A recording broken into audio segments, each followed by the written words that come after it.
Moja, mbili, tatu. Jioni ya leo ni jioni ya kipekee. Mungu ameniwezesha niwe hai ili niweze kutukuza jina lake. Ni jioni njema, maana nashukuru, maana kuna watu wako katika kaburini na jana walikuwa, hata asubuhi wamekuwa.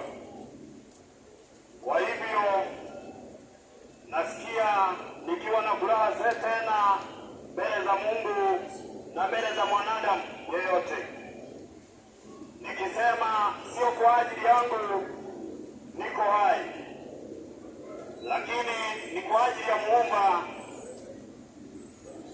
Maana Muumba anatuumba akiwa na kusudi. Kusudi la Mungu jioni ya leo tutatega masikio ili tuweze kujua ni mambo gani tunapaswa kuyafanya. Maana jioni ya leo kuna watu hawajui kukua katika matendo ya mpendezaye Mungu. Kwa hivyo jioni ya leo tutaweza kuangalia, lakini nitatangulia na majina na sala. Kwa majina langu mimi naitwa Joseph Kidawe Mwigai. Najivunia kuitwa majina hayo, lakini najivunia sana kuwa leo hii niko katika kuoga. Kuoga namaanisha ukichukua sabuni ukiichukua na uzidi katika kuoga utakuwa msafi, lakini ukikataa kuoga hautakuwa safi. Hiyo uko mbele nitakuelezea hiyo kitendawili. Sasa jioni ya leo nitamwomba Mungu, maana yeye ni muweza, pia tunaomba mwanadamu, na nitampigia Mungu magoti ambaye wa ubaba wote unaitwa, kama vile Paulo wakati alikuwa ananena. Maana mitume na manabii walipita na maandiko imeandikwa ili iwe kielelezo ama kiongozi. Tunaomba kia neema. Mungu, naja mbele zako na mbele ya wana wako, watu wako waweze kusikiliza injili utakayonitumia, maana mimi ni chombo. Nipe nikumbushe yaliyo mema kuyanena, lakini yenye imetoka kwa giza na kwa shetani nisiyanene. Nikupitia jina lako liinuliwe na jina la mwanao. Amina. Bila kustasita unakaribishwa Waislamu, wasio Waislamu, Wakristo wote, wenye wako na dhehebu na wenye hawana. Yaani mkutano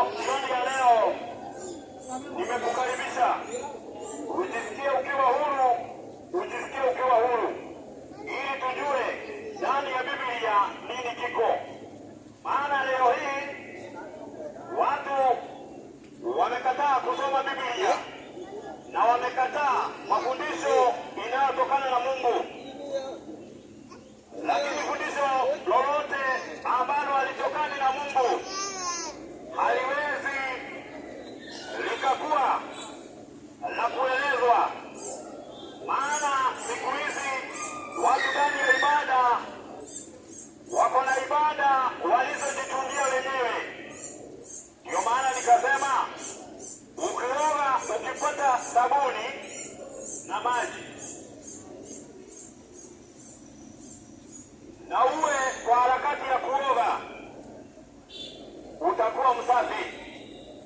Lakini leo hii watu wamekataa kukaribisha Mungu ili wakae katika kusafishwa, maana neno la Mungu linasafisha. Na tena neno la Mungu jioni ya leo nikujuze ya kwamba neno la Mungu linamuondoa mtu ujinga.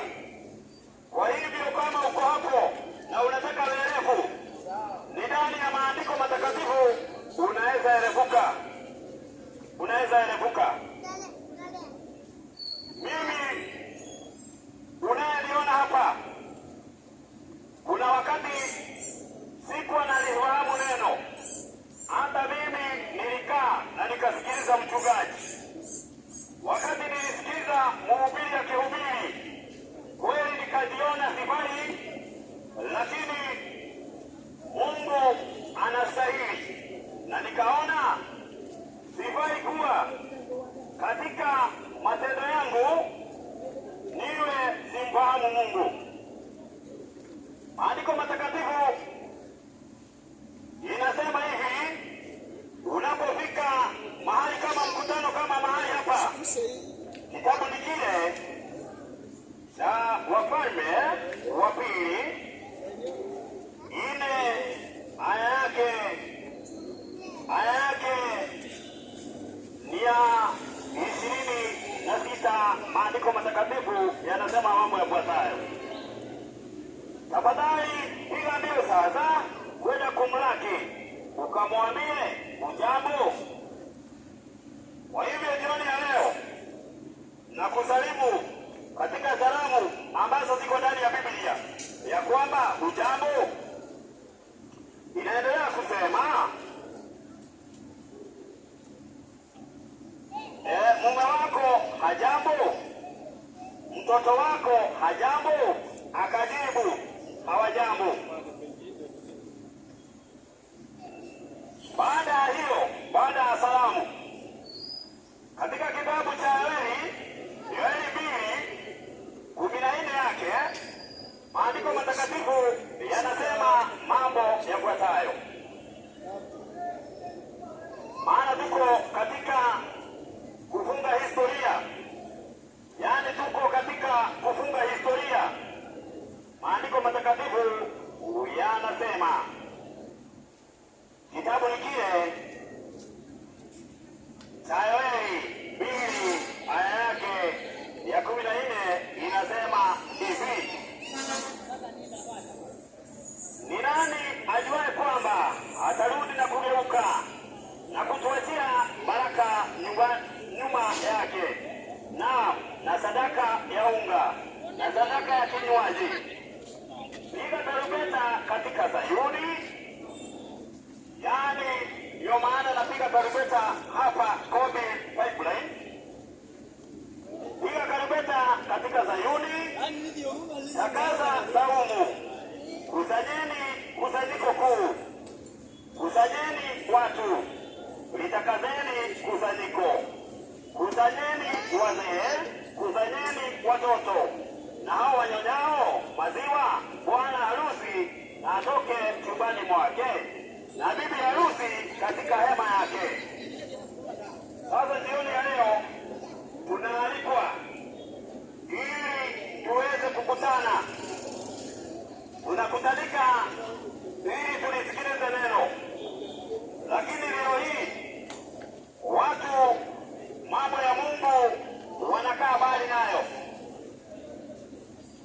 Jioni ya leo unapata watu wanaburudika, wengine na taska, wengine unapata wanaburudika na kujiangalilia mpira, wengine wanaburudika na mambo za kila aina zenye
watakaokataa mafundisho yenye uzima ili kufuata nia zao wenyewe na kujitafutia walimu makundi, kwa kuwa wana masikio ya utafiti.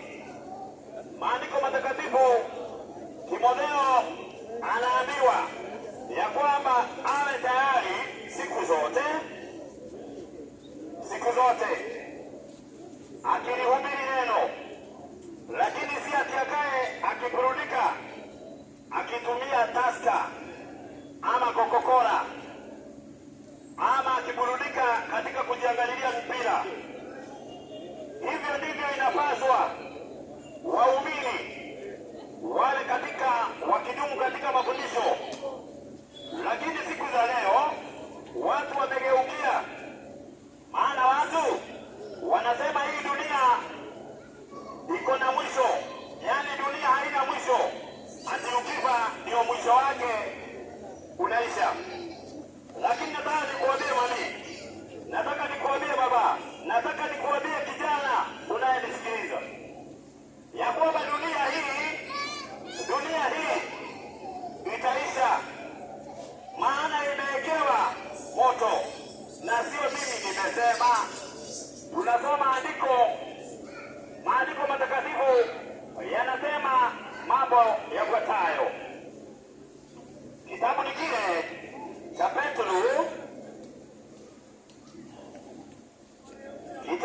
cha Petro,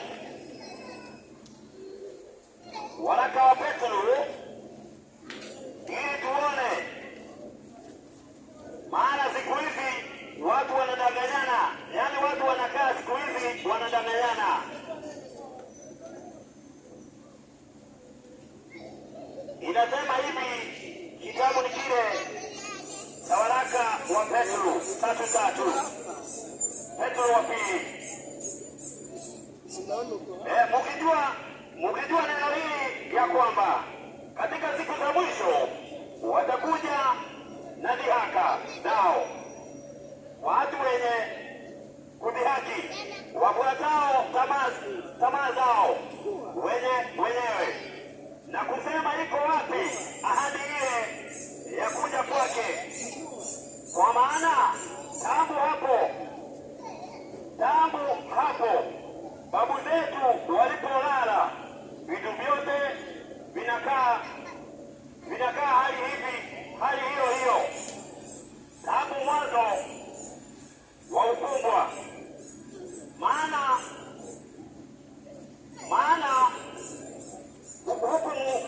hukumu yao wasionena neno hili kuwa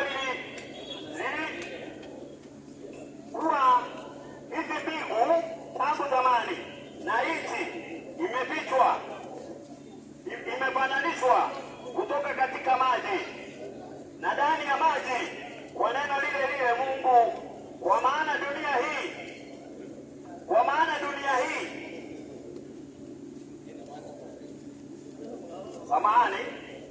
dunia ile ya wakati ule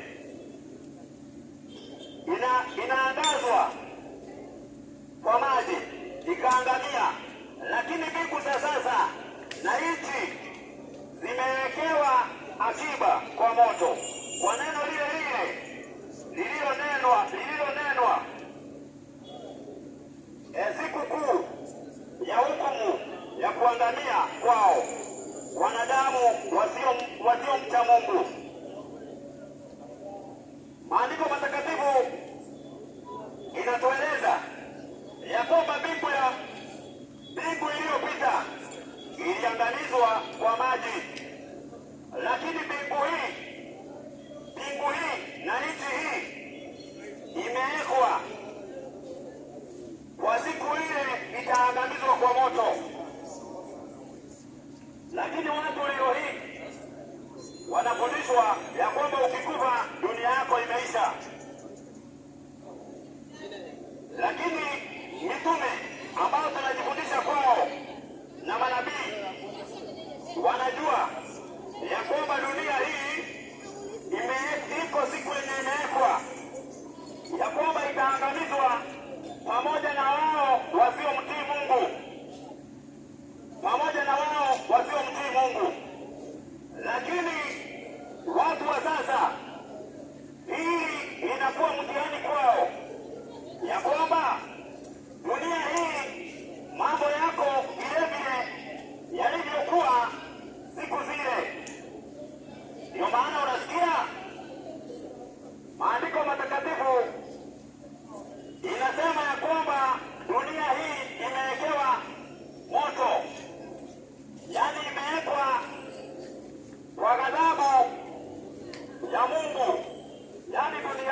kwa moto.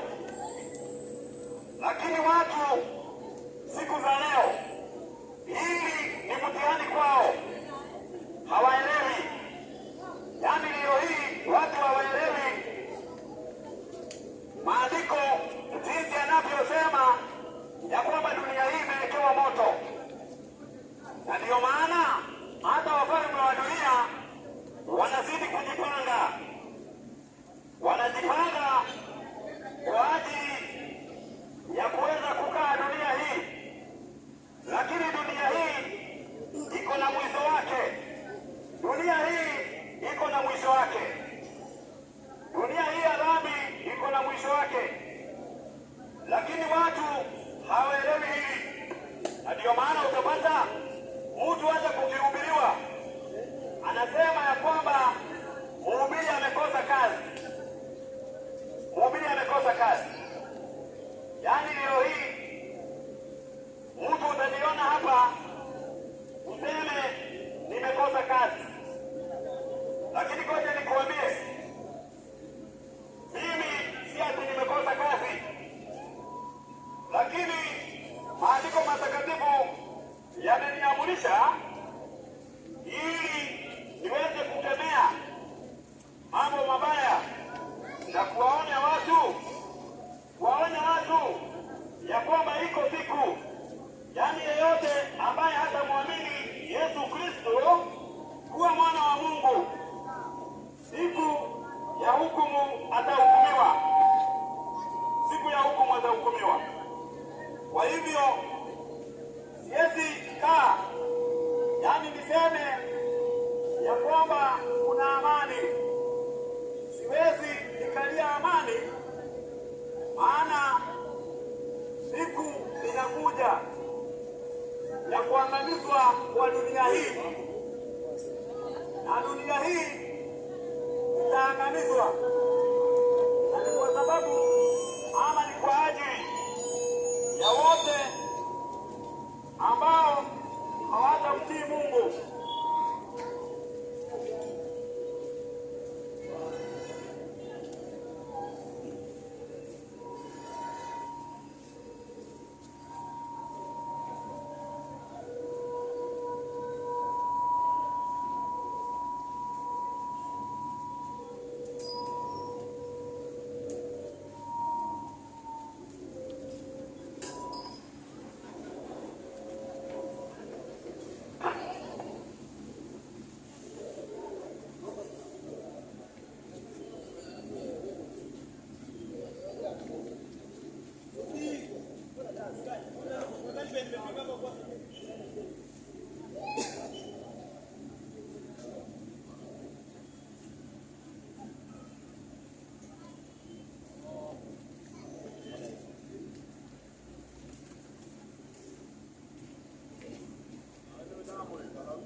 1 2.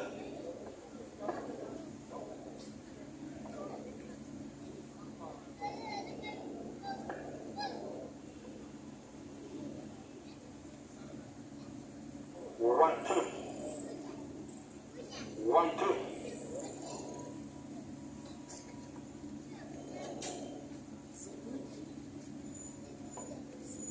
Tunaendelea, lakini najua nilikuwa nasema hivi ya kwamba watu leo hii wanasema ya kwamba ukiona mhubiri anataka sadaka ama amekosa kazi, lakini mimi najua sijakosa kazi.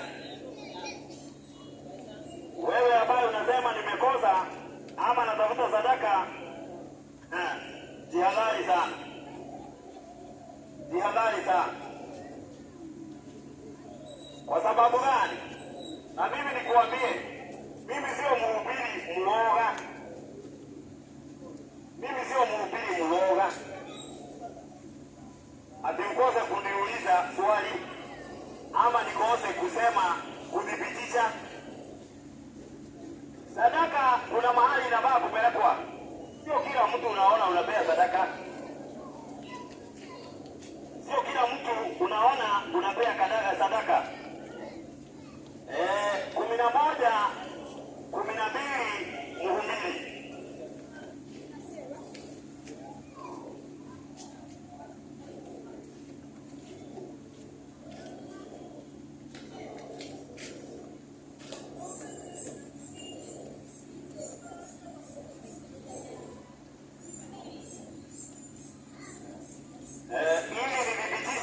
Ili wewe unaona ya kwamba sina kazi, ujue ya kwamba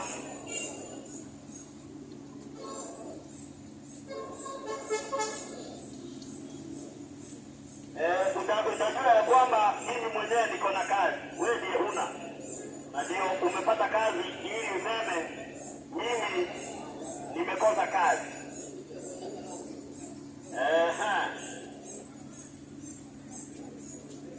Mhubiri 11, 12.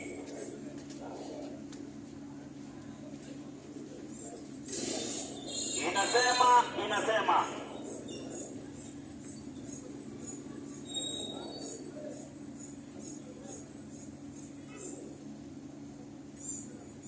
hilo lazima lipatikane ili niweze kudhibitishia, maana watu leo hii imekuwa mtihani. Mtu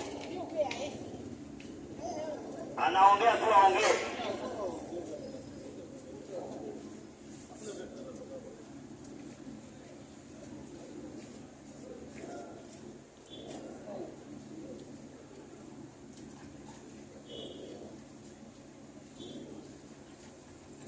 Watu siku hizi, maandiko matakatifu, watu wamekosa kusomewa, bali wanasomewa hadithi, na ni hadithi za kudanganya,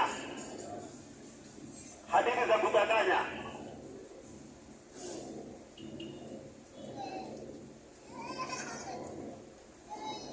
Na Mungu sio mwanadamu ili aseme uongo ama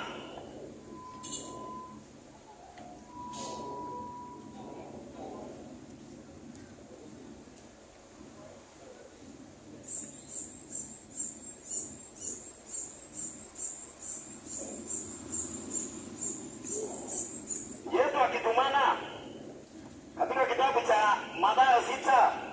Ngoja tuone maneno aliwaambia wanafunzi wake maneno yafuatayo. Mathayo 6.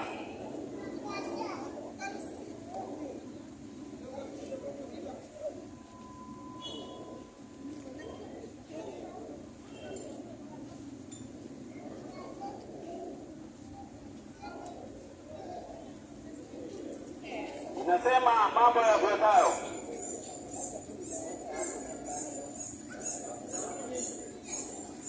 Leo hii watu wamekataa kusoma Biblia, naye shetani ako katika vita. Yaani shetani ako katika vita halali.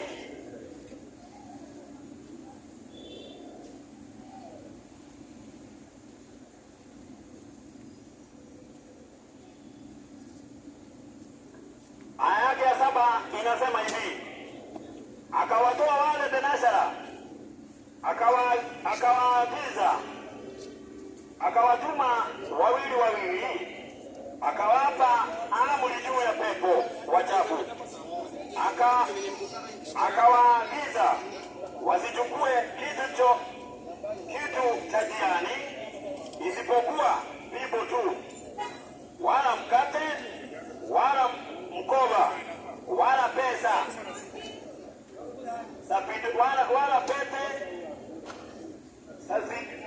wala pete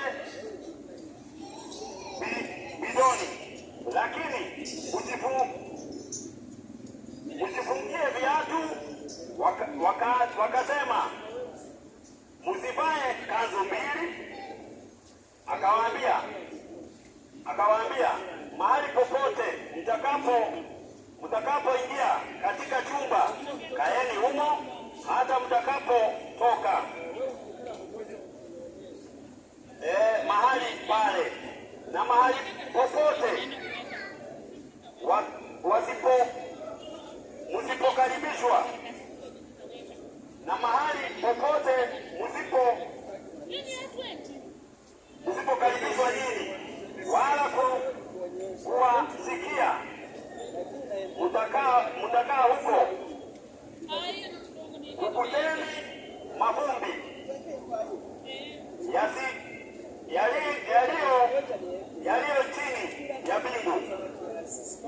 yaliyo chini ya miguu yenu, wakati kuwa ushuhuda kwao. Wakatoka wakahubiri.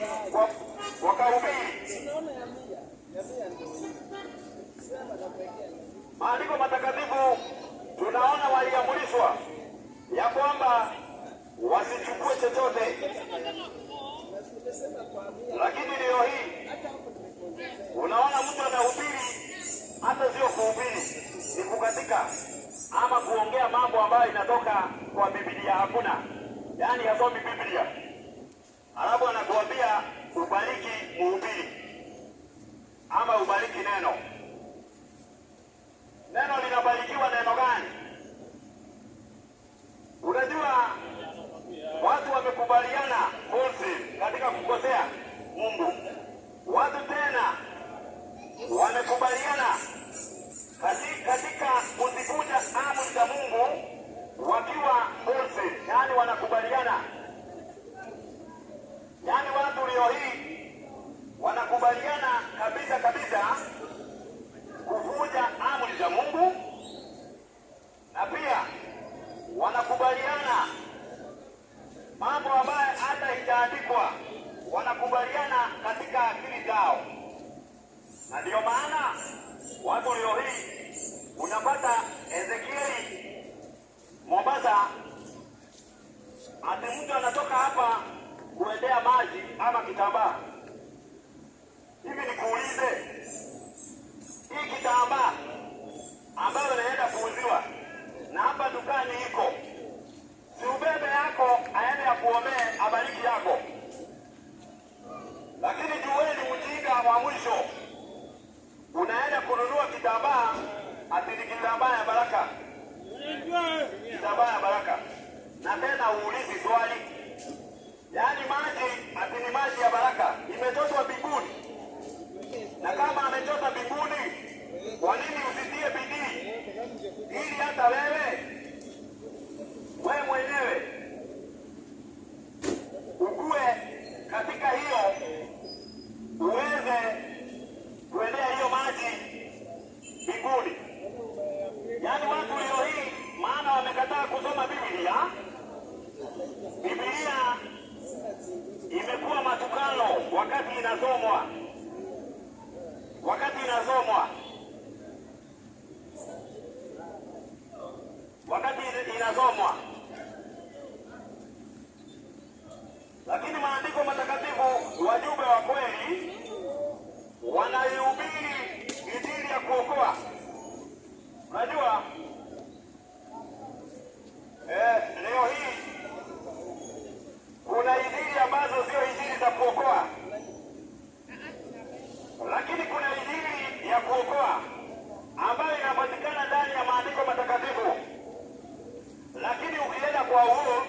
utaipata. Ukienda kwa ng'ang'a hautaipata, hauwezi ukaipata. Lakini maandiko matakatifu inasemaje kuhusu hii? Najua unaweza sikia nataja ng'ang'a udhani namchukia, nampenda sana, lakini akona injili ambaye Yesu kakuokoa. Yeye ni mwanadamu kama mimi, lakini mafundisho hayatoki ndani ya Biblia, hayatoki ndani ya Biblia. Na wahubiri wako ni wengi, wahubiri wako na ni wengi, mitume wako na ni wengi, manabii wako na ni wengi, lakini kuna nabii ambaye amebeba ujumbe wa sasa. Hauwezi ukamjua kwa kutoa pepo ama kwa kufanya ishara, hauwezi ukamjua. Lakini maandiko matakatifu yanasema hivi, kitabu cha Yeremia 14:14 yake 14:14 yake inasema mambo yafuatayo. Ndipo Bwana akaniambia, hawa manabii wanatabiri uongo kwa jina langu mimi sikuwatuma, wala sijawaamuru, wala sikusema nao. Wapeeni unabii wa uongo, ya uongo na Ndipo Bwana akaniambia, hawa manabii wanatabiri uongo kwa jina langu mimi sikuwatuma, wala sikuwaamuru, wala sikusema nao. Wanawapieni unabii wa uongo na kuwaagiza maneno ya utabiri ya ahadi ya mioyo yao. Kuna wajumbe ambao hawajabeba ujumbe wa sasa. Ujumbe wa sasa unatoka katika maandiko na Biblia imepeana mwelekeo. Kitabu cha Ufunuo,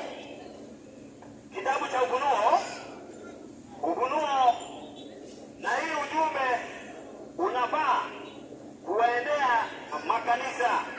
Yaani lazima makanisa yatajwe, yaani watu leo hii waonyeshwe makosa ili watoke. 6:22 kitabu cha Ufunuo kwanza, kitabu cha Ufunuo 6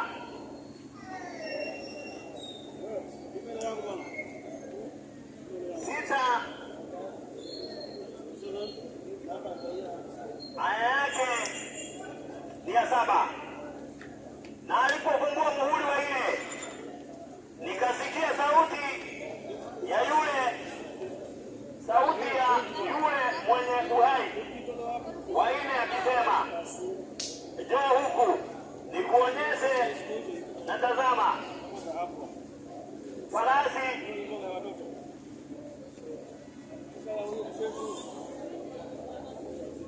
alipofungua muhuri wa 5, nikaona chini ya madhabahu roho zao waliochinjwa kwa ajili ya neno la Mungu na kwa ajili ya ushuhuda waliokuwa nao. Hii maandiko matakatifu, kuna watu walichinjwa kwa ajili ya neno la ushuhuda, lakini wahubiri wa leo hawachinjwi. Wahubiri wa leo hawapigwi. Kwa nini? Juu katika kanisa watu wanakaa wafanye vichekesho, wanakaa wachekeshwe. Kama KMK hawezi akategemewa kwa sasa, lakini kwa kula na kunywa utamtegemea. Yaani ukienda kwake hata ukiwa na shida, na sina shida na hilo. Ukienda kwake ukiwa na shida, mtasaidiana.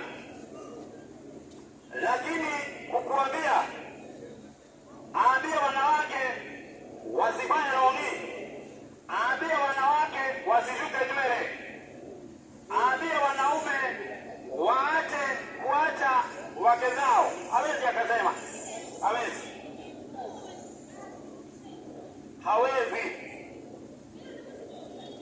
hawezi ubiri ya kwamba watu wamtii Mungu katika ulaji, katika unywaji na katika kuvaa.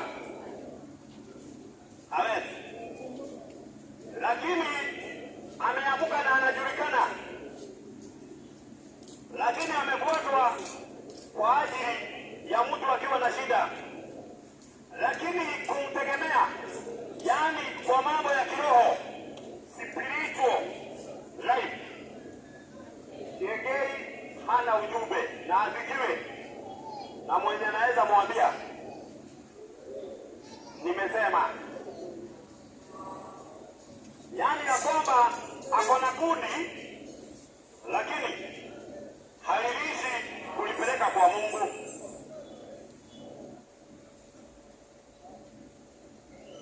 David Owuor prophet anajiita na anaitwa na watu wake mighty prophet Owuor.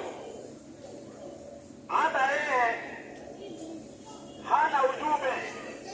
Kwa sababu gani? Yeye kwanza anakula pesa ya kinyozi. Kitu ya pili, hawezi fundisha Mungu wa kweli na amri za Mungu. Hawezi. Lakini kwa ufaaji amevalisha wanawake kabuti kubwa. Tunaweza sema kwa ufaaji amejaribu.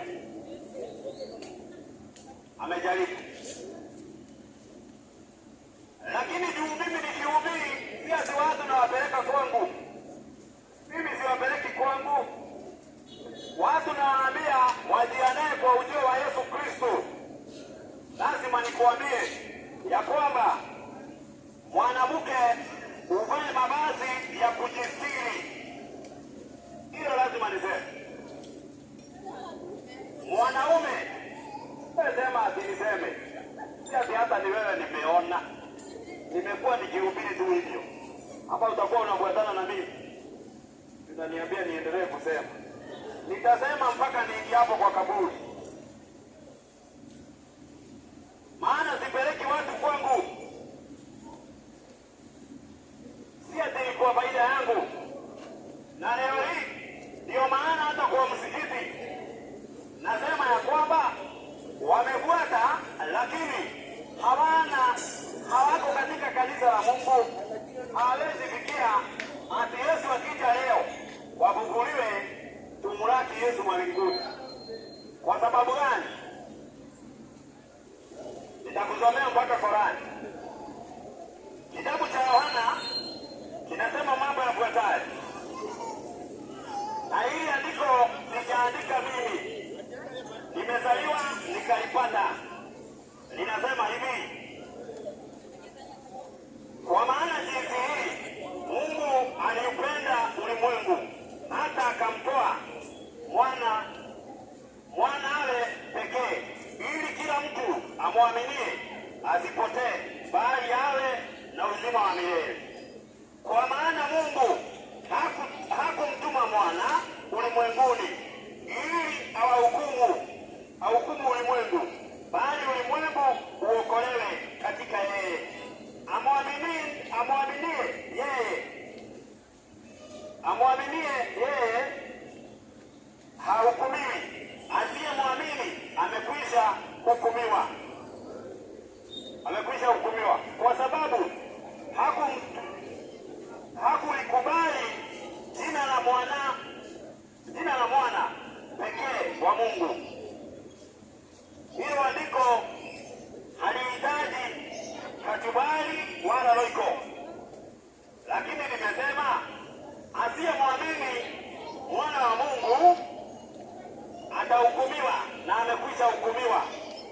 Sasa madugu yetu katika ubinadamu walio ndani ya msikiti hata leo wamekuwa na sikukuu. Hili andiko ili waweze kuokolewa, wataokolewa aje? Na katika Korani 6:111 inasema mambo yafuatayo: na hao kama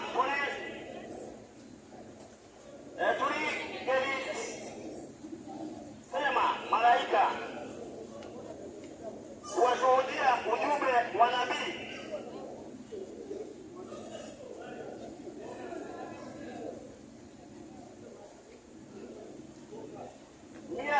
moja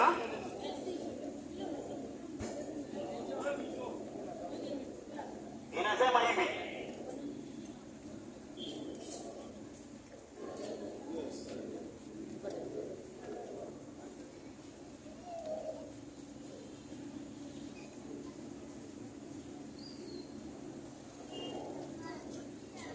inasema aya yake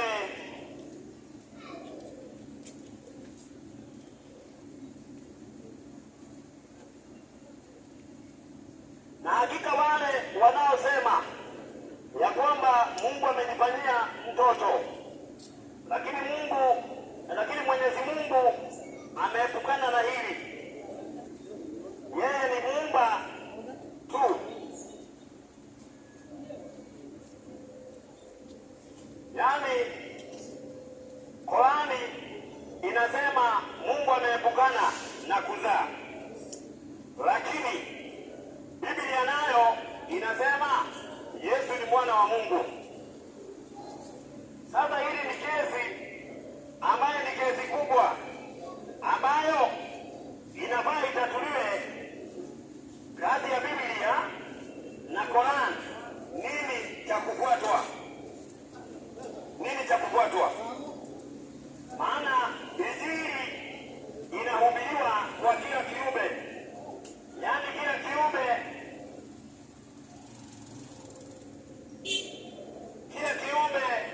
kinafaa kihubiriwe, na Biblia inatuambia na imemaliza, inasema amwaminie mwana wa Mungu ako na uzima, asiyemwamini hatapata uzima, hatapata uzima. Sasa leo hii ni mbinu gani vitafanyika ili Waislamu waokolewe, ili watu wote waweze kuifahamu kweli?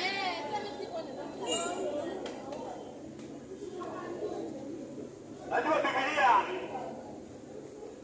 yenyewe inajitafsiri. Aya yake ya 36 Yohana hiyo 3 inasema mambo yafuatayo: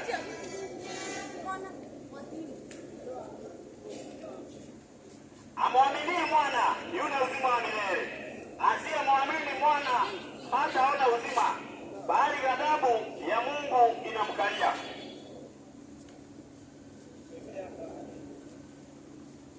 Sasa huyu mwana wa Mungu, maana kuna watu hawaamini Yesu ni mwana wa Mungu.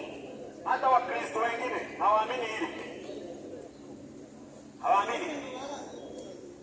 Na watu katika nyumba za ibada pia wamechanganyikiwa, lakini ni hawataki kusoma maandiko.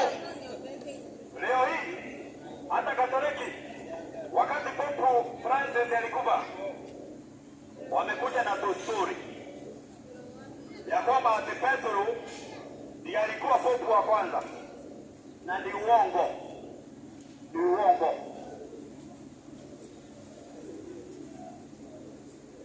Maana katika kitabu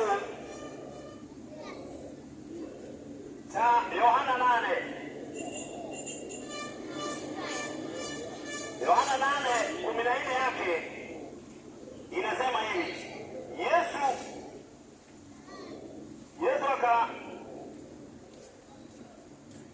Mathayo 8:10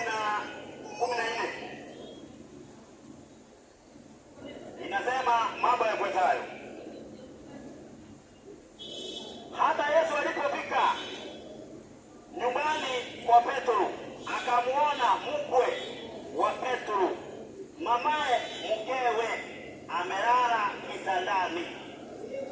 Sasa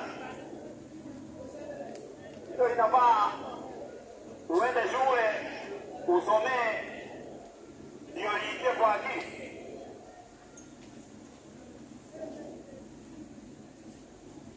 Ya kwamba Petro, Yesu ameingia kwa nyumba akapata mkwe wa Petro, wa mama wa Petro. Lakini leo hii Wakatoliki hawawezi beba pia ujumbe wa kufikisha watu mbinguni. Hawawezi. Na utasikia vibaya. Ndio mimi nilikwambia mimi sio mhubiri mwenye akona uoga, na hapa kumejaa wahubiri na maiki na kuanga nazo. Kwa nini siku moja mtu asikuje na ninasemanga akuje ili aseme chenye nimesema ni uongo? Tunaona giza iliingia, mwangaza ikaaja. Giza imeingia wakati mwangaza imetoka. Hivyo ndivyo naye neno la Mungu likimilika, linamilika kila kitu. Sasa Wakatoliki kutudanganya ya kwamba ati Pope wa kwanza alikuwa Petro, hilo ni kosa na ni uongo. Na nimesoma Biblia takatifu. Unajua kusoma Kiswahili? Ukaribie uone. Jo. Nitarudia, ni Mathayo 8 aya yake ya 14. Na mimi sio wazimu. Hata Yesu alipofika nyumbani mwa Petro akamuona mkwe wa Petro, mamaye mkewe amelala kitandani. Eda unukuu, uangalie Biblia ulio nayo chumbani kama inasema hivyo.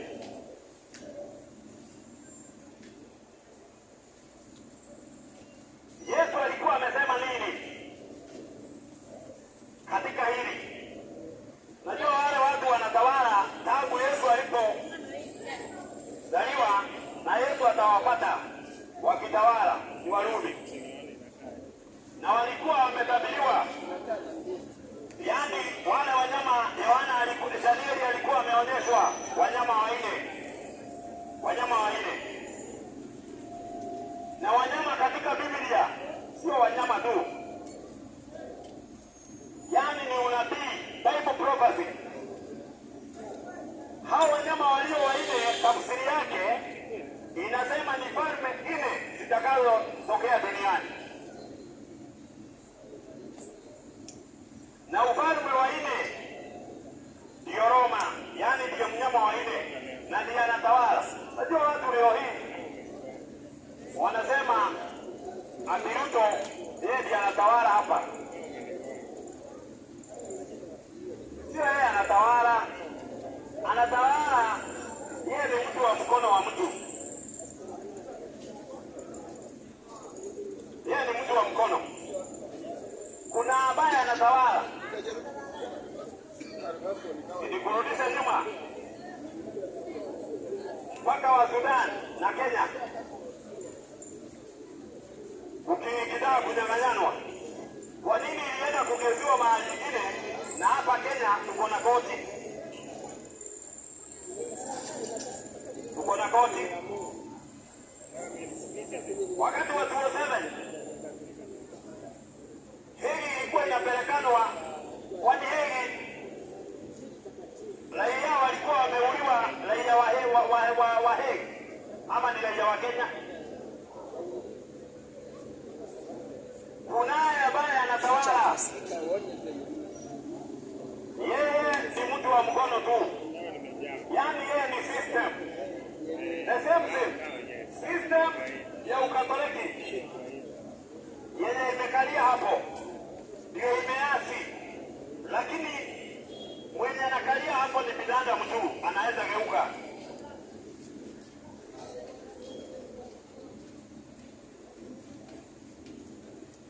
Anaweza geuka. Sasa Biblia takatifu, maandiko matakatifu, watu wamekubali kusoma, inaondoa ujinga. Yaani Biblia ukisoma hautaenda kuuziwa maji na mchungaji. Biblia ukisoma hautaenda kuongeleshwa ati lugha za mbinguni, lugha zenye hakuna chini ya jua. Yaani siku hizi watu wanapokea roho wanaanguka. Mitume wa zamani hawakupokea roho wakaanguka. Na uongo mwingine iko katika makanisa na inadanganywa na wahubiri. Yaani ati siku hizi mtu akifa ati ni Mungu amempenda sana, amemchukua. Kumaanisha sisi tulio hai Mungu hajatupenda. Yaani Mungu akikupenda anakuua. Yaani leo hii wewe ni mama ya mtu, wewe ni mtoto wa mtu, yaani ukufe na wewe ndiye breadwinner. Itakuwaje mtoto ataona Mungu mgani mwenye anapenda baba yake sana anamchukua, anamuua? Mungu akikupenda hakuui, hakuui. Mungu akikuita hakuui. Uongo mwingine ya kwamba ati mtu akifa anaenda mbinguni, yaani anaenda mbinguni na bado munaangalia kaburi akiteremshwa. Ni uongo ulio ndani ya makanisa. Hata msikitini watu wanadanganyana ati ukikufa unaenda peponi. Utakufa uende peponi aje? Na Yesu akija anafufua watu kutoka kwa kaburi, kutoka kwa kaburi.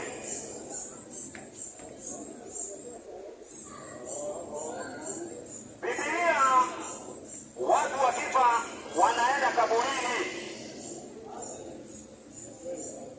na maiti, tena maiti za Western na Nyanza ndio zinakataanga kwenda nyumbani, lakini maiti za wazungu hatujaisikia zimekataa kwenda. Yaani uongo ulio ndani ya madhehebu na akili za watu. Yaani ati mtu amekufa ati anakataa kwenda, si akikataa kukufa. Watu wanakaa wadanganyane. Watu wanakaa wadanganyane.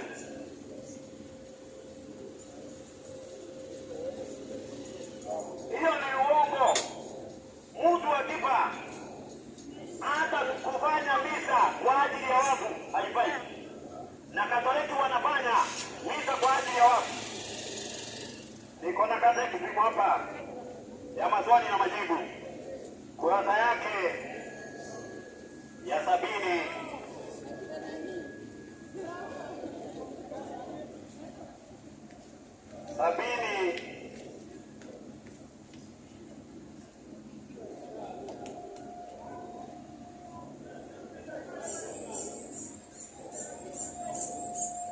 Inasema hivi, katekisimu ya maswali na majibu inatokana na katekisimu ya kanisa Katoliki.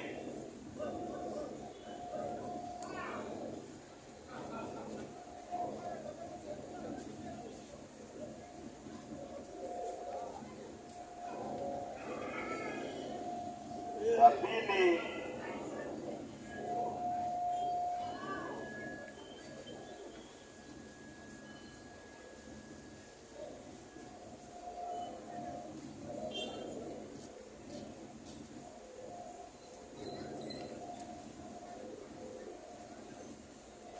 inasema hivi, kurasa yake ya 76. Ni nini maana ya kutoa misa kwa ajili ya wafu? Kutolewa misa kwa ajili ya wafu kuna maanisha kuwa misa inasomwa kwa ajili ya marehemu waliopo toharani ili kwamba wapokelewe kuingia mbinguni.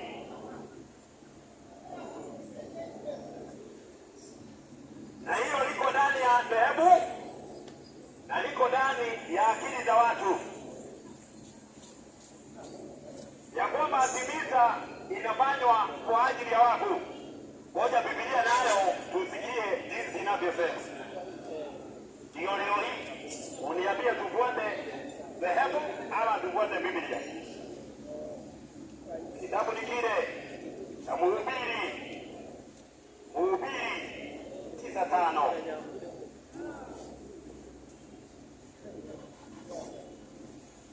Maandiko matakatifu yanasema,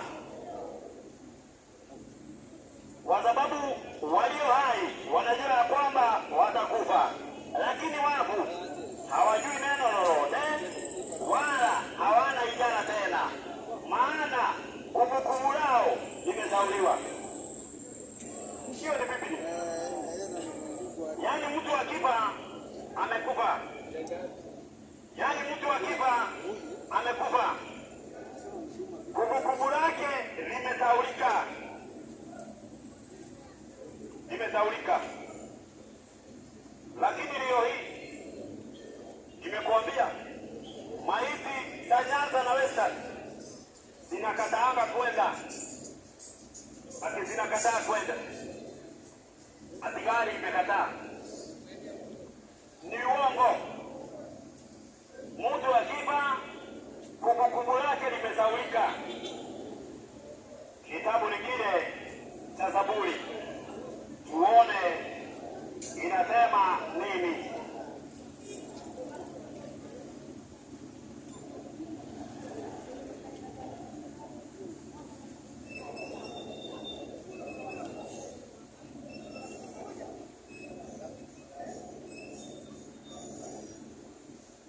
Kitabu ni kile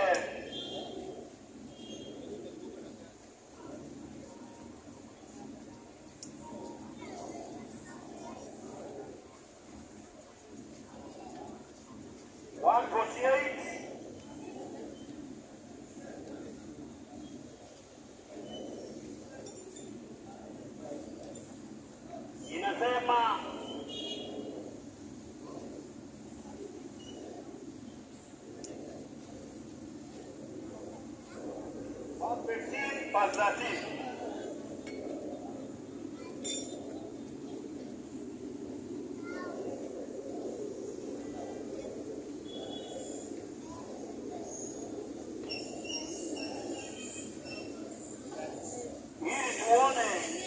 watu wamedanganyika na watu wamedanganyika wakiwa ndani ya madhehebu.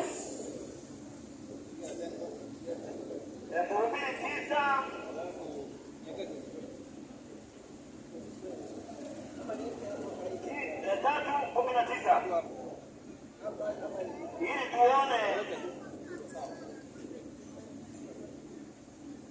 tuone hata wanyama wakifa mahali wanaenda, lakini watu leo hii hawataki kufuatana na wanyama wao. Yaani wao waende mbinguni na wanyama wazikwe. 3:19 kitabu cha Mhubiri kinasema, kwa maana linawatokea wanadamu linawatokea wanyama, jambo moja la watukia, anashuka huko, huyo ndivyo anavyoshuka huyo. Maana wote wanayo pumzi moja, wala mwanadamu hana kitu cha kumpita mnyama, kwa maana yote ni ubatili. Yaani Biblia inasema ya kwamba mnyama akifa pamoja na mwanadamu pumzi mwanadamu hana kitu cha kumpita mnyama. Lakini leo hii kubwa ikikufa inazikwa, hiyo iabili iende mbinguni. Leo hii watu wanakataa kumpendesha Mungu. Yaani hata ukasikia uko ndani ya dhehebu iko na makosa, huwezi toka, kwa sababu hautaki utolewe ushirika, ama hutaki ukifa ukose kuzikwa. Lakini wanyama hata wao huwaga wanakufa na wanazikwa. Lakini watu wamejipenda, wako na ubinafsi. Yaani wao wakifa wanataka waende mbinguni watangulie, wakati Biblia inaendelea kusema kwa jinsi hii.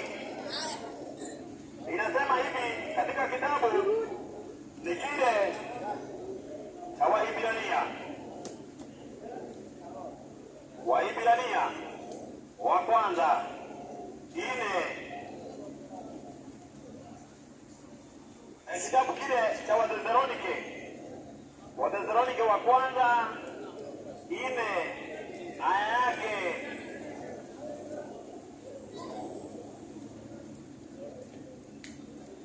yake ya 15. Maana watu leo hii hili jambo limekuwa mtihani. Inasema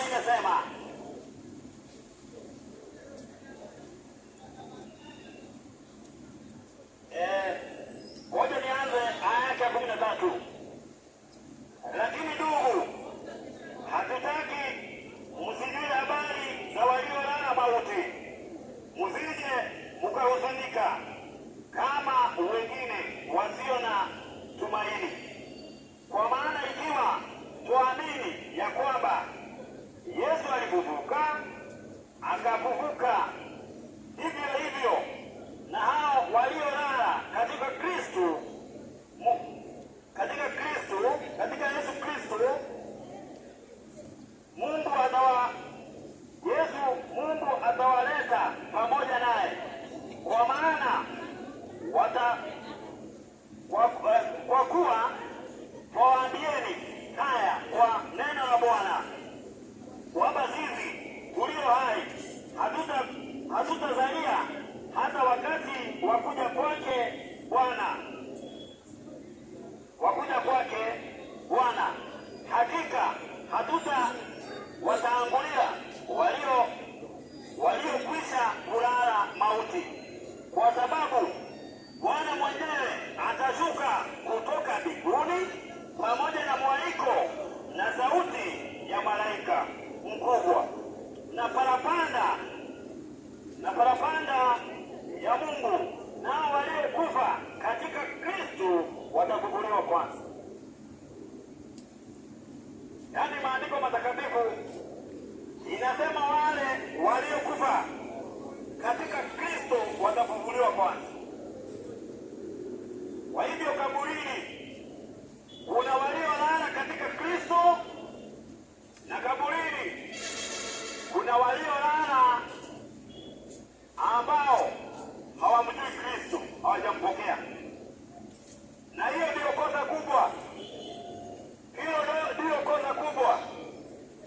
Yaani ukufe kama humjui Kristo. Yaani ukufe ukiwa yuko ndani ya Kristo, umepotea. Maana wakati wa kufufuka hautafufuliwa kwanza.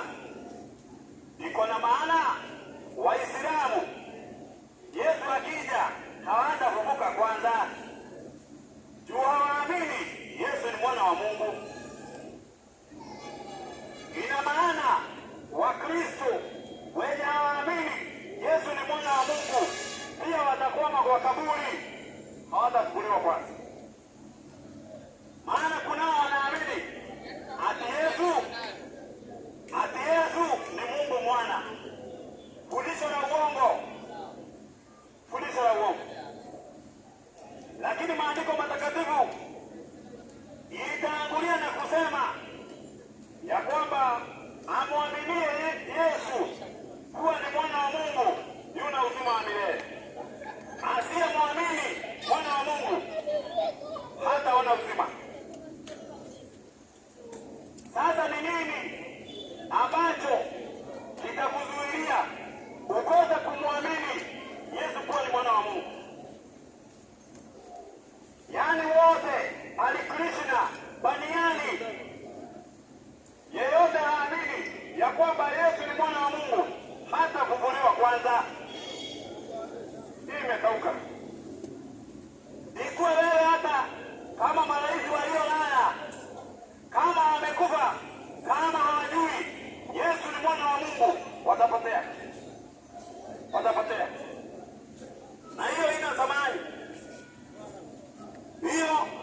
mwana wa Mungu, kama huamini kuwa Yesu ni mwana wa Mungu, kwa kweli wewe umepotea.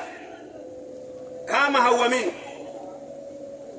huamini Yesu kuwa ni mwana wa Mungu, wewe umepotea. Najua watu wanataka kahaba wahubiriwe, wanataka walevi wahubiriwe. Injili sio kwa walevi tu. Ni nani ambaye ni mlevi na hiyo ulevi haimsumbui? Nani hajui? Nani ambaye hajui kufanya usharati ni mbaya? Na nikwambie, unajua hakuna mtu anafanyanga usharati analia ama kunaye. Yaani ati alienda kazini ati akalia. Alilia nini?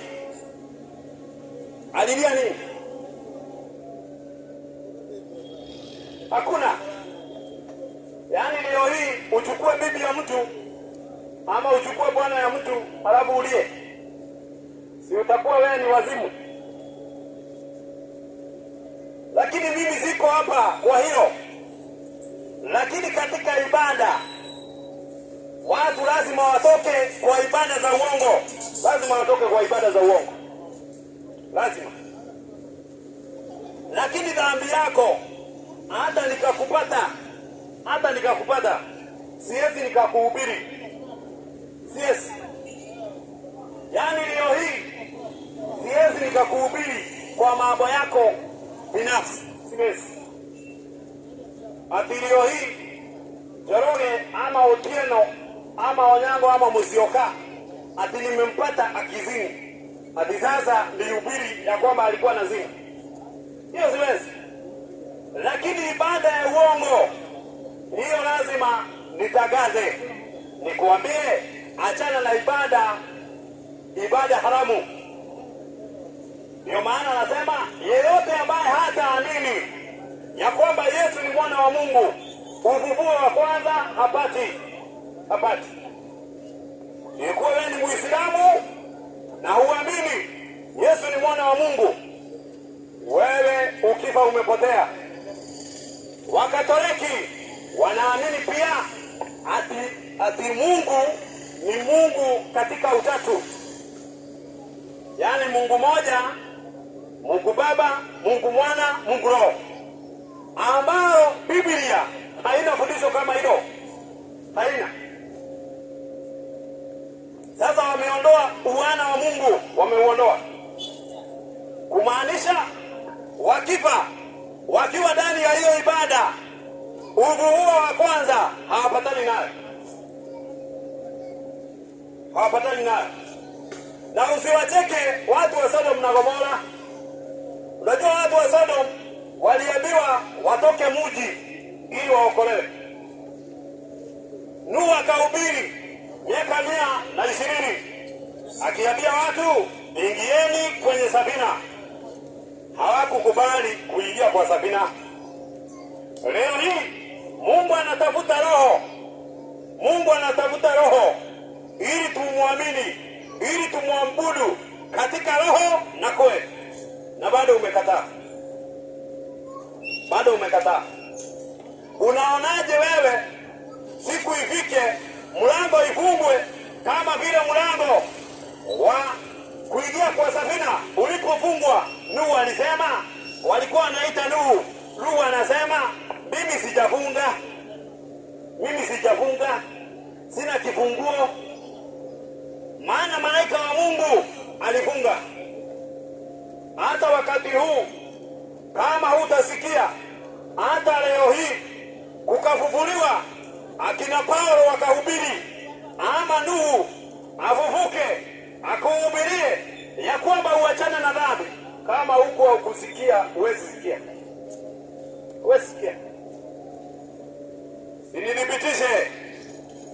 Sinidhibitishe katika kitabu cha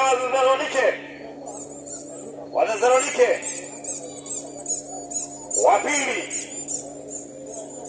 2 yake ya 9 na 10.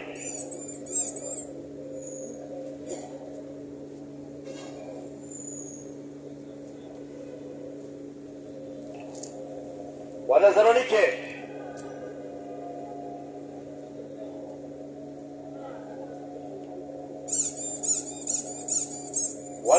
wa pili,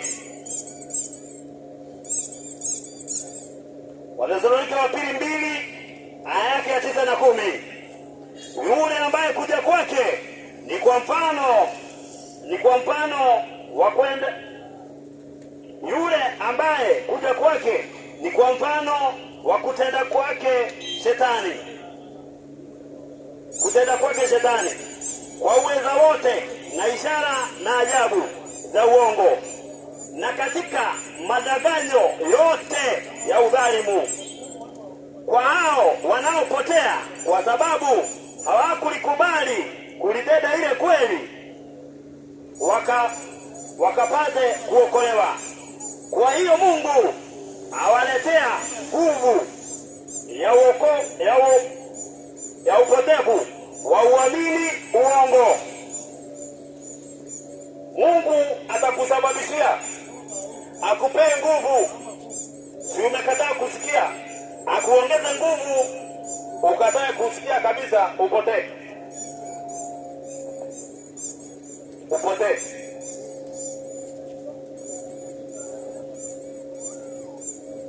Unadhani sasa nikikuambia uachane na dhehebu uliokuwa unaipenda, unadhani utanibaia juice? Unadhani utanibaia? Lakini lazima nikuambie ili nikuokoe katika moto wa jehanamu. Unajua, usitake mahali watu wanachekeshwa kama pale Kiengei anachekesha watu, ama ng'ang'a. Ng'ang'a kwake ukienda utachekeshwa na bado ukilala utapigwa makofi. Ukienda kwake ukienda kwa uhuru utapalia mpaka jia, lakini hawezi akakuambia ya kwamba uachane na mambo mpaka wewe mwenyewe bila kulindwa. Unajua kuna watu wanataka atiwalindwe ili watende mema. Hiyo haina haja.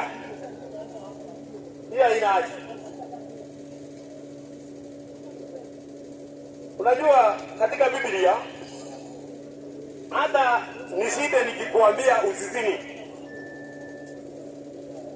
hata nikuibie wimbo usizini, bila kuokolewa na Mungu na nguvu yake hauwezi acha. Tena leo hii hata nikakwambia muuaji akaambiwa asiue, hata ashidi akiambiwa kuua ni mbaya. Unajua kuna watu hata wanaua na bado wako ndani ya makanisa. Wanaua. Na wengi wanaua kwa njia mingi. Maana hata wenye wanafanya upagaji wa uzazi ni haramu. Ni wauaji. Wanaume kwa wanawake.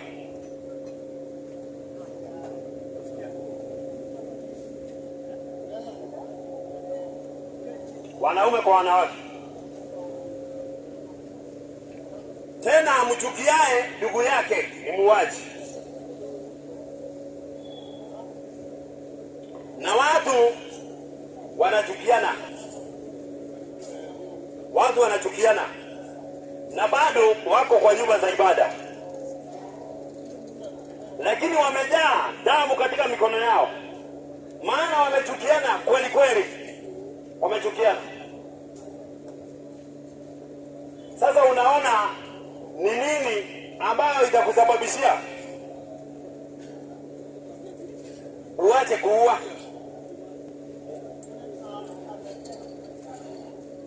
Yaani leo hii kuna watu wanajidai dini ni mingi, yaani kuna madhehebu, lakini Mungu ako na kanisa moja aliloanzisha, na lazima watu wae ndani ya kanisa hilo. Na kanisa la Mungu sio jengo, sio jema. Leo hii kuna watu wanajidai wao ni Wakorino, wako na ibada zao, mara mabendera, mara kilemba, wako nazo. Lakini tukiuliza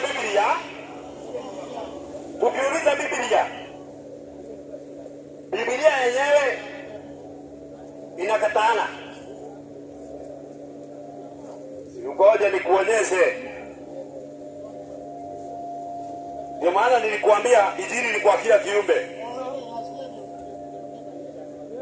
Katika kitabu cha Ezekieli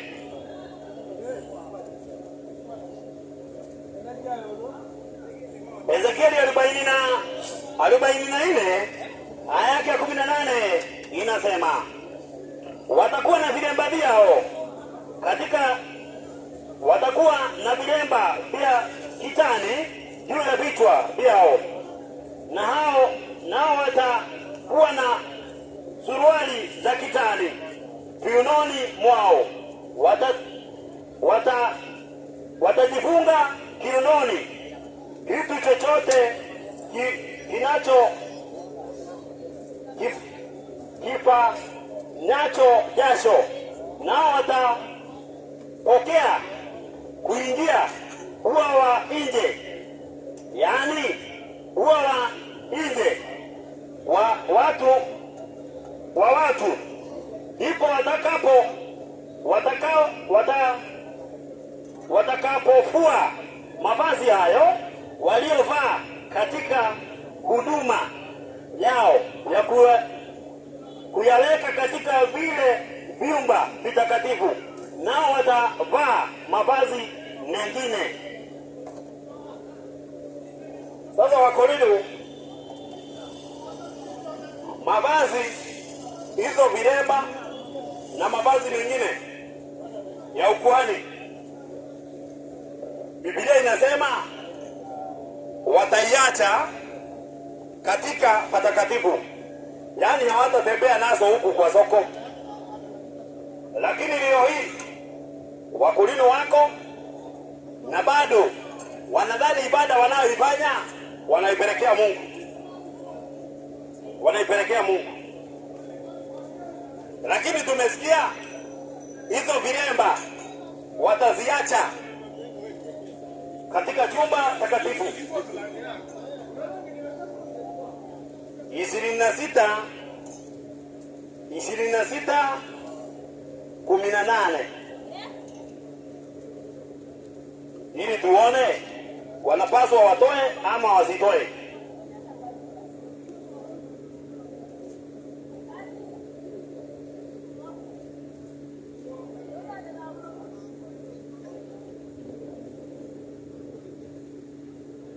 Inasema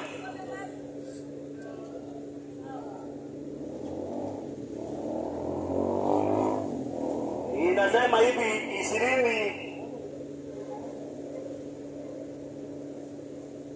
21, nitakufanya kuwa kitu cha kutisha, wala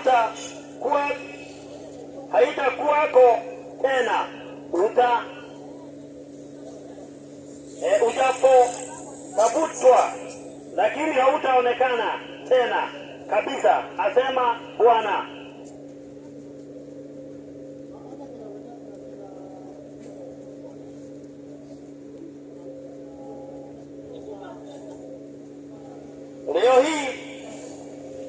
Leo hii kilemba ambao tunavalishwa, ngoja tuone tunavalishwa wapi. Kitabu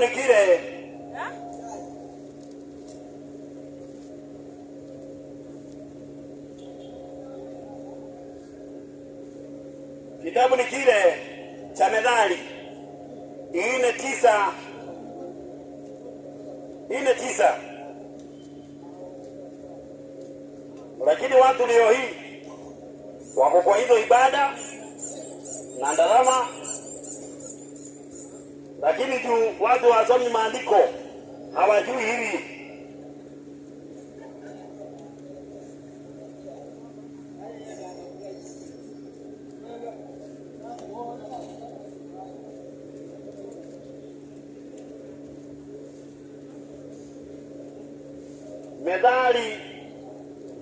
Methali 4:9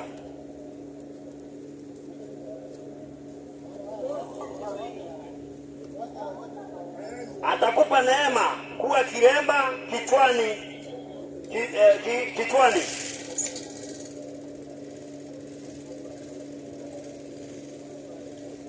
Sasa kama mtu atapewa neema ikuwe kichwani, yaani neema ndio itakuwa kama kilemba. Leo hii wakulino kilemba wanaifanyia nini kwa kichwa huku kwa soko? Maana kitambo makuhani wa nyumba ya Lawi ndio walikuwa wanavalia hizo vilemba na taji, lakini Biblia tumeona walikuwa wanavaa na hazikuwa zinatoka nje. Na pia saa hii Biblia ikaendelea kusema Methali 4:9 atakupa neema kuwa kilemba kichwani na kukukirimia taji ya uzuri. Lakini leo hii wakulino wako na wanasema raba shika penzeli, Coca-Cola zote ni soda. Ibada ambayo haikufanywa na mitume. Yaani ndani ya madhehebu watu wamechanganyikiwa. Watu wanaona walevi wenye wako kwa kilabu ama kahaba, lakini ulevi yenye watu wamelewa mpaka hata rais ni mlevi na sio pombe, hajalewa na konyagi. Nitakudhibitishia sasa hivi, yaani amelewa na sio pombe. Kitabu ni kile cha Isaia 28 aya yake ya 9. Wafalme wa nchi ni walevi, ukianzia na Lutu. Wamelewa na sio pombe. Ndio unaweza fikiri nakwambia ni mlevi usidwe hivi. Amelewaje? Maandiko matakatifu inasema, Biblia, nilikwambia Biblia haiopangi yeyote.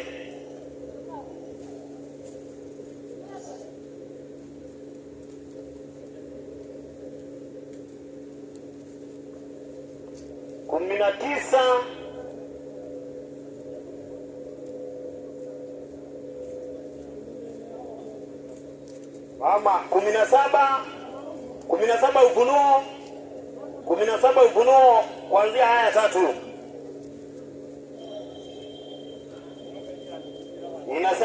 Inasema akanichukua katika roho hata jangwani, nikamuona mwanamke ameketi juu ya mnyama mwekundu sana, mwenye kujaa majina ya makufuru, mwenye vichwa 7 na pembe 10.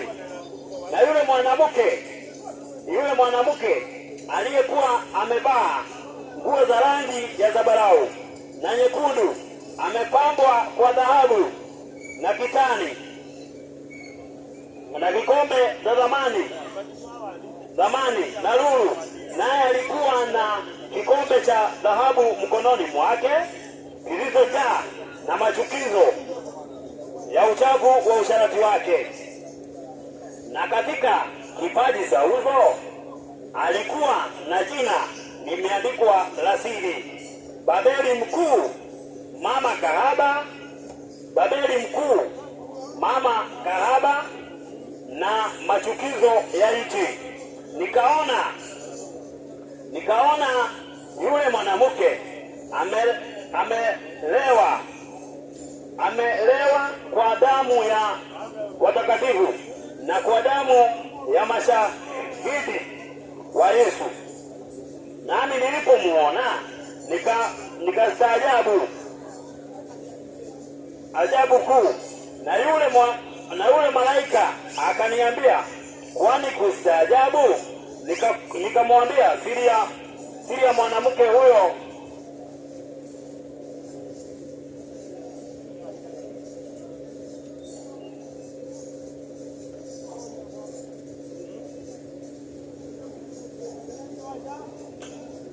na mwingine malaika watatu akashuka akisema kwa sauti kuu, mtu awaye yote akimsujudu huyo mnyama na sanamu yake na kupokea chapa katika kipaji cha uso wake au mkononi mwake,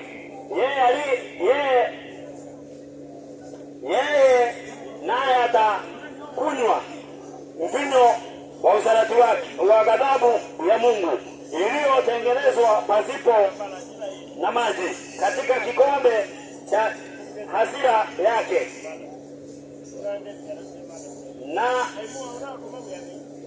Na machukizo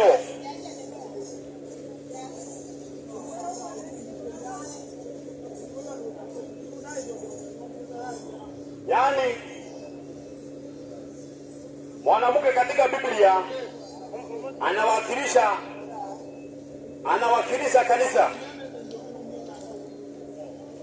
Kuna kanisa ambalo liko na mafundisho yenye inapelekana na uungu, na kuna kanisa ambalo linapelekana na mafundisho mbaya, mafundisho ya Shetani. Na ndiyo maana ukasikia huyo mwanamke amewalevya wafalme, yani wafalme wa nchi wamezini naye. Kwa hivyo dunia hii haina amani popote, kulingana na mafundisho kinyume na Biblia ni ulevi. Yani itakulewesha, maana hakuna msingi unafaa kuwekwa mwingine isipokuwa ule uliokwisha kuwekwa. Hakuna msingi mwingine unapaswa kuwekwa isipokuwa ule uliokwisha kuwekwa, maana maandiko matakatifu imenena hayo.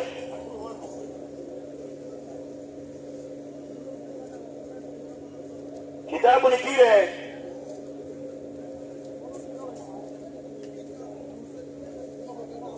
cha Wakorintho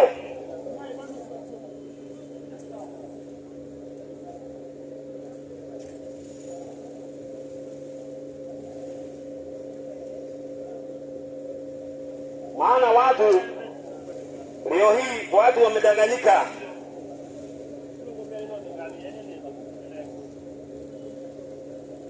Juu wameshindwa.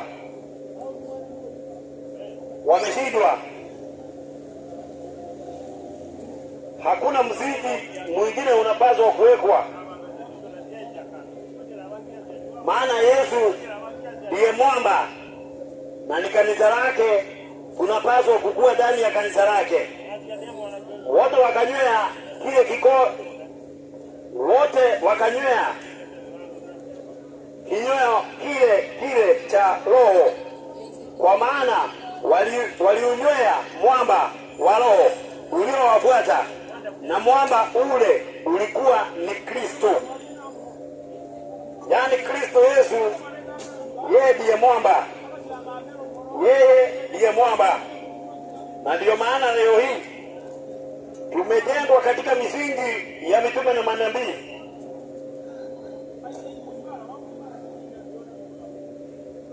Tumejengwa katika misingi ya mitume na manabii. Hakuna kitu kingine. tunapaswa tufanye jinsi mitume na manabii walifanya, na tunapaswa tusikilize Yesu Kristo mwana wa Mungu. Lakini leo hii watu wamekataa kusikiliza. Watu leo hii wamekuwa ni wachungaji wa mshahara, wamekuwa ni wachungaji, yani watu wanajiita ni watu wa fulani. Leo hii ukienda ukutana na watu wa uongo, watakwambia ni watu wa uongo, hawezi ikia kwa ng'ang'a. Na Yesu alitumana akasema tufanye watu kuwa wanafunzi wake, sio tufanye kuwa watu wanafunzi wa uongo. Leo hii makanisa ni mengi kuliko hoteli. Makanisa ni mengi na tena hawaelewani. Na bado shida ni ile tu, bado shida haiishi. Yani shida haiishi, na watu tunamuita tu Mungu. Siko na maana tunamuita Mungu na hapokei maombi yetu, kumaanisha hatumuiti tukiwa tumekaa katika mikakati aliyoweka. Ingekuwa tunamuita tukiwa tumekaa katika mikakati aliyoweka, angetusikia. Dunia hii nayo, dunia hii imelewa. Dunia imelewa, na imelewa na watu ndio wamesababisha. Watu wanaoikaa hii dunia ndio wamesababisha hii dunia, ulevi iliyo nayo. Dunia hii imelewa juu watu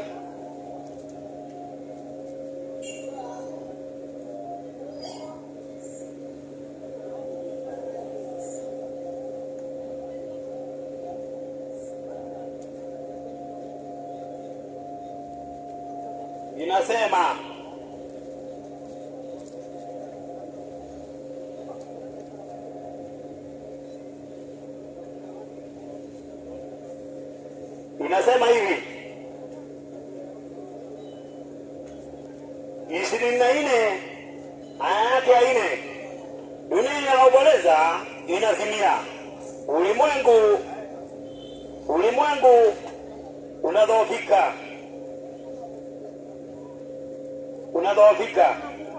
Dunia inaomboleza inazimia, ulimwengu unadhoofika, unazimia.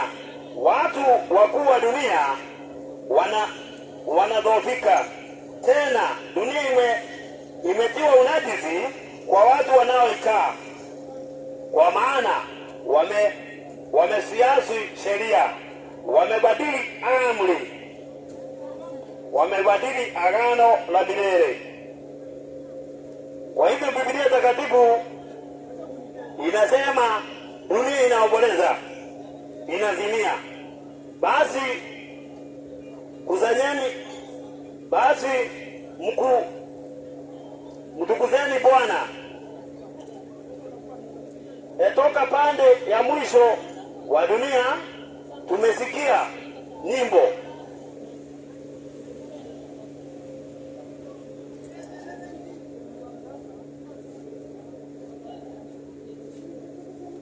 Dunia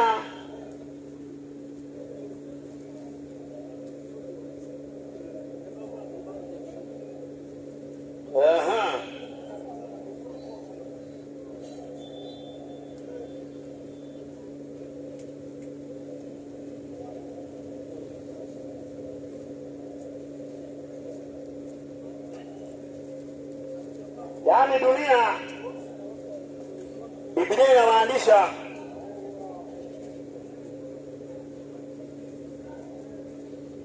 dunia imetiwa unajisi kwa watu wanaoikaa, maana watu watu wamebadili amri, wamesiasi sheria za Mungu, na hiyo ni ukweli. Mashida tulio nayo wanadamu sisi ndio tumesababisha kuyapata.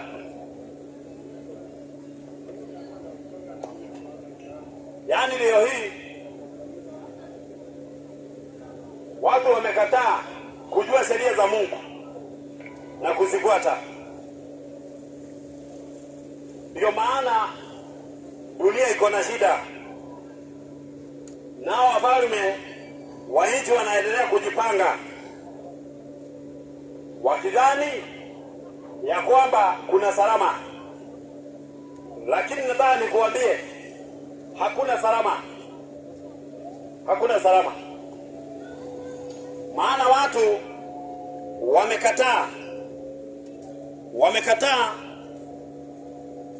wamekataa kuyasikia